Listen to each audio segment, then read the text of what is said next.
Naomi, when we talked before, you mentioned what I thought was some very clever ideas about using AI to close business as opposed to in the actual writing process. Can you tell us a little bit about that? Yeah, so one of the first times I created an AI tool was actually for my research process when I was in sales calls and client interviews, so that I wasn't showing up to the meeting with CEOs, thought leaders, authors, with surface level questions, right? So, but I was coming with high quality data about who they are, what they care about, what their pain points are, what their greatest hopes are for their project, and also what keeps them up at night.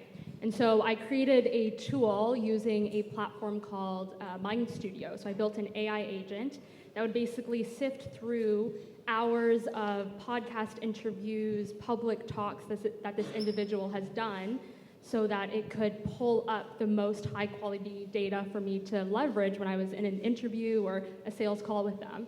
And I basically configured it to provide it in a format that was really usable for me. So it provided a very detailed description and summary about the talk or the podcast conversation. It took very great important quotes and important takeaways from the conversation, and specifically for sales calls, it flagged if they made any mention of their desire to write a book, to build their brand, or to expand their visibility.